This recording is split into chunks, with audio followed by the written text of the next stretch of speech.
In April, millions of tiny flowers spread over the blackjack hills and vast prairies in the Osage territory of Oklahoma.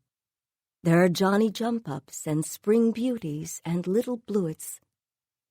The Osage writer John Joseph Matthews observed that the galaxy of petals makes it look as if the gods had left confetti. In May, when coyotes howl beneath an unnervingly large moon, taller plants, such as spiderworts and black-eyed Susans, begin to creep over the tinier blooms, stealing their light and water.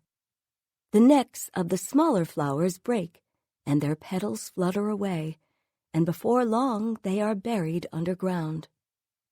This is why the Osage Indians refer to May as the time of the flower-killing moon. On May 24th, 1921, Mollie Burkhart, a resident of the Osage settlement town of Gray Horse, Oklahoma, began to fear that something had happened to one of her 3 sisters, Anna Brown. 34 and less than a year older than Mollie, Anna had disappeared 3 days earlier. She had often gone on sprees, as her family disparagingly called them, dancing and drinking with friends until dawn. But this time, one night had passed, and then another, and Anna had not shown up on Mollie's front stoop as she usually did, with her long black hair slightly frayed and her dark eyes shining like glass. When Anna came inside, she liked to slip off her shoes, and Mollie missed the comforting sound of her moving, unhurried, through the house. Instead, there was a silence as still as the plains. Mollie had already lost her sister Minnie nearly 3 years earlier. Her death had come with shocking speed, and though doctors had attributed it to a peculiar wasting illness, Mollie harbored doubts. Minnie had been only 27 and had always been in perfect health. Like their parents, Mollie and her sisters had their names inscribed on the Osage roll, which meant that they were among the registered members of the tribe. It also meant that they possessed a fortune. In the early 1870s, the Osage had been driven from their lands in Kansas onto a rocky, presumably worthless reservation in northeastern Oklahoma, only to discover decades later that this land was sitting above some of the largest oil deposits in the United States. To obtain that oil, prospectors had to pay the Osage for leases and royalties. In the early 20th century, each person on the tribal roll began receiving a quarterly check. The amount was initially for only a few dollars, but over time, as more oil was tapped, the dividends grew into the hundreds, then the thousands, and virtually every year the payments increased, like the prairie creeks that joined to form the wide, muddy Cimarron, until the tribe members had collectively accumulated millions and millions of dollars. In 1923 alone, the tribe took in more than $30 million, the equivalent today of more than $400 million. The Osage were considered the wealthiest people per capita in the world. Lo and behold, the New York Weekly Outlook exclaimed, the Indian, instead of starving to death, enjoys a steady income that turns bankers green with envy. The public had become transfixed by the tribe's prosperity, which belied the images of American Indians that could be traced back to the brutal first contact with whites, the original sin from which the country was born.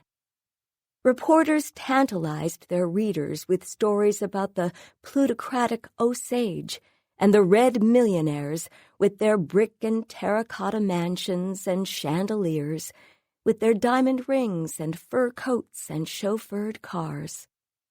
One writer marveled at Osage girls who attended the best boarding schools and wore sumptuous French clothing as if une très jolie demoiselle of the Paris boulevards had inadvertently strayed into this little reservation town. At the same time, reporters seized upon any signs of the traditional Osage way of life, which seemed to stir in the public's mind visions of wild Indians. One article noted a circle of expensive automobiles surrounding an open campfire where the bronzed and brightly blanketed owners are cooking meat in the primitive style. Another documented a party of Osage arriving at a ceremony for their dances in a private airplane, a scene that outrivals the ability of the fictionist to portray. Summing up the public's attitude toward the Osage, the Washington Star said, "That lament, 'Lo, the poor Indian,' might appropriately be revised to, 'Ho, the rich redskin.'" Gray Horse was one of the reservation's older settlements. These outposts, including Fairfax, a larger neighboring town of nearly 1,500 people, and Pawhuska, the Osage capital, with a population of more than 6,000, seemed like fevered visions. The streets clamored with cowboys, fortune-seekers, bootleggers, soothsayers, medicine men, outlaws, U.S. Marshals, New York financiers, and oil magnates.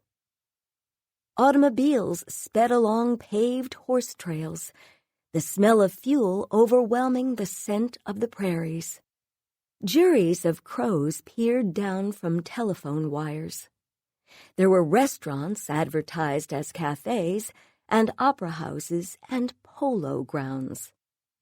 Although Mollie didn't spend as lavishly as some of her neighbors did, she had built a beautiful rambling wooden house in Gray Horse, near her family's old lodge of lashed poles, woven mats, and bark. She owned several cars and had a staff of servants. The Indians' potlickers, as many settlers derided these migrant workers. The servants were often black or Mexican, and in the early 1920s, a visitor to the reservation expressed contempt at the sight of even whites performing all the menial tasks about the house to which no Osage would stoop.